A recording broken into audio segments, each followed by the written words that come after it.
sea apresado. Lógicamente luego puede haber argucias judiciales y es verdad que todavía tiene muchos adláteres en el Poder Judicial. Las armas de seducción de Fujimori no son suyas, o sea, sus armas de seducción son lo mal que lo hicieron los otros, ¿no? que lo han hecho siempre o casi siempre los partidos políticos tradicionales. Era un outsider, además, como que expliqué antes, la economía empezó a funcionar mejor que con el gobierno anterior. Con el gobierno de Alan García entra en el año 85 y termina en el 90, y los partidos políticos estaban por los suelos. El APRA prácticamente se queda sin representación. El partido de Alan García se queda sin representación en el Congreso porque la economía estaba bajo mínimos, inflación de más de 10.000%, no sé si lo pueden imaginar ustedes. Yo viví esa época, yo viví aquí en el año 88, pero era una época en Perú en que no te alcanzaba dinero ni para comprar un kilo de azúcar. Tenías dinero a lo mejor para ir a comprarlo ahora, pero dentro de 2 horas costaba 3 veces más y se pasaba hambre. O sea, yo no sé si a todas las esferas, pero la clase media, ¿no? que era la mayoritaria en ese momento, sí. Entonces había un descrédito total de los partidos tradicionales, y luego entra Fujimori y, como te decía, en el aspecto económico y de hacer funcionar la economía, sí funcionó. Esa es la verdad, ¿no? O sea, se reinsertó el país en la economía internacional, empezó a haber producción, hubo inversión extranjera, estabilidad jurídica para la inversión extranjera y nacional, hay que reconocerlo. Yo creo que, no sé, podemos estar en contra del capitalismo, pero el Estado tiene que regular un poco la inversión, pero si no hay inversión no hay nada, ni para ti ni para mí. O sea, hay que regular también las condiciones de trabajo de la gente. Pero estas son las armas de seducción de Fujimori, ¿no? que es muy peligroso, porque en estos momentos hay mucha gente que apoya a Fujimori en Perú. Yo te puedo decir que tiene más aceptación popular en las encuestas, y porque lo ves en la calle, que Toledo. Y es una pena, ¿no? Porque, claro, Toledo, no porque yo sea toledista ni nada, pero Toledo no ha aplicado usos autoritarios. Tendrá muchísimos errores, muchísimos, pero no ha sido un gobierno autoritario, ni mucho menos. Entonces, ¿qué quiere decir esto? Esto pasa en Perú y pasa en muchos otros países latinoamericanos, donde la gente se pregunta, ¿para qué quiero la democracia si no tengo que comer, ¿no? Entonces, y en las encuestas, en Latinobarómetro, etcétera, señalan que mucha gente prefiere que haya mano dura, un régimen no democrático, con tal de que haya un mejor nivel de estabilidad económica y que haya más puestos de trabajo, etcétera.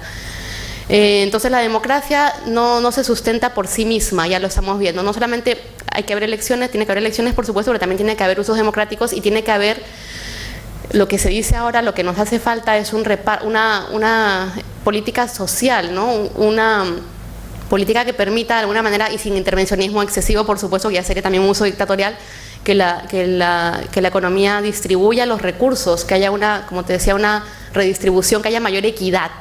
El problema, yo creo, de Perú y de muchos países, pero de Perú porque lo conozco, es la falta de equidad y la falta de la gran desigualdad que hay a todo nivel. Entonces esto genera un caldo de cultivo para gente como el terrorismo, ¿no? Generado como el terrorismo, o para gente como Fujimori, que claro, por una parte es populista, reparte pan, etcétera, como hace algún otro presidente en Latinoamérica actualmente, y tiene una gran masa de amigos, ¿no? Y también tiene amigos en las esferas del poder a las cuales les interesa que haya mano dura también, ¿no? Y la diferencia, los tres han ganado elecciones, pero son muy distintos, ¿no? Yo diría que no me atrevo a hacer un análisis así tan general y tan taxativo entre Fujimori, Alan García y Toledo. Son muy distintos, pero por suerte han sido elegidos en elecciones democráticas. Pero bueno, Alan García lo que hizo fue destruir la base económica del país. Fujimori la reconstruyó un poco. Pero claro, con Alan García, por ejemplo, había una total, dicen, ¿no?, libertad de prensa. Y con Toledo hay libertad de prensa, eso no se puede negar, pero claro, sigue habiendo un gran problema de desigualdad.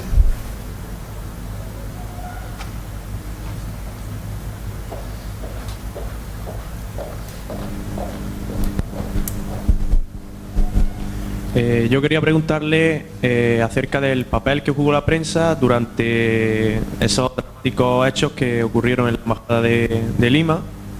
Un poco si la prensa estuvo coaccionada, así como lo vieron desde allí dentro ustedes, para narrar los acontecimientos aquellos. Sí, yo como te decía, soy corresponsal en España. Yo estaba aquí, yo cubría España ya en ese momento, o sea, no te puedo contar qué pasaba dentro. O sea, he ido a Perú muchas veces, he hablado con mucha gente.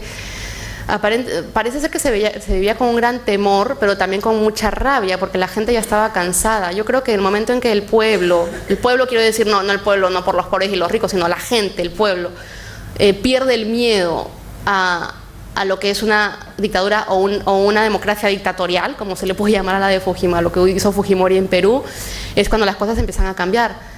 Aquí en España creo que nunca hubo eso, ¿no? Durante 40 años permaneció el temor, me parece, y me parece que a veces todavía sigue, pero no quiero hablar de eso. Y en cambio en el Perú, por muchos motivos, también porque la prensa no tenía ganas de soportarlo, la gente tomó las calles, eso fue la verdad. ¿Alguna pregunta más? Que no soy inquisidor, ¿eh? Ni vengo a cortar el coloquio. ¿Tenéis alguna cuestión más o pasamos con la siguiente ponencia? Bueno, un aplauso también para Yolanda. Aplauso para Yolanda Bácaro, del periódico El Comercio de Perú, que ha reflejado esa caída del régimen de Fujimori. Nosotros vamos a publicidad a continuación y después de la breve pausa vamos a volver con el siguiente conferenciante, con Juan Carlos Iragorri, de la revista Cambio de Colombia. Pero como decíamos, será después de publicidad, en directo desde el Palacio de Exposiciones y Congresos a la 1 de la tarde.